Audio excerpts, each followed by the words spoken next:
Football is the one thing that has always been in my life. My love for the beautiful game started when I was a small child and continues to this day. It began with me kicking a ball about as soon as I could walk. When I was 7 years old, I went to see my first professional game. My dad and my granddad took me to Filbert Street, where Leicester City used to play. I'll never forget it.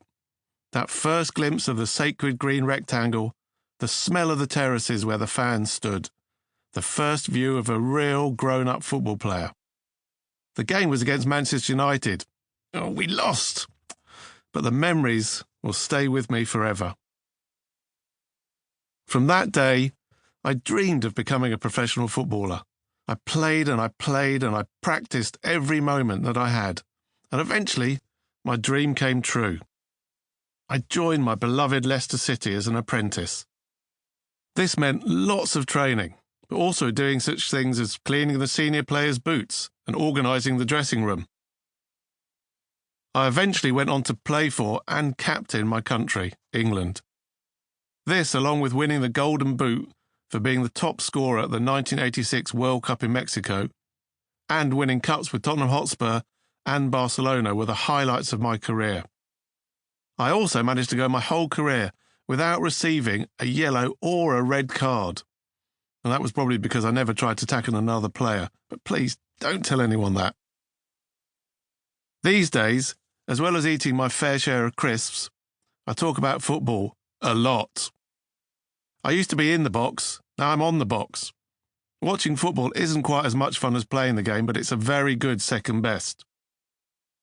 I've been lucky enough to see some of the most incredible and inspiring moments in football, from being on the pitch when the infamous Maradona punched the ball into the net, which I'll tell you a bit more about later, to witnessing such young rising football stars as Imogen Papworth-Heidel performing more than 1 million keepy-uppies to raise money for charity in 2020. I've seen the greatest players close up, watched the most important games ever played, and been there for the most iconic moments that will go down in football history. I even saw my team, Leicester City, win the Premier League. Yes! I'm biased, of course, but I think this was the greatest team sports miracle of all time. And yes, the full story is, of course, in this audiobook. I believe that football can be a huge force for good, and we've seen, particularly in recent times, so many players working hard to make a positive difference in people's lives. Just look at what Marcus Rashford achieved in 2020 with his campaign to make sure the government continued to pay for free school meals, which helped feed the UK's poorest children.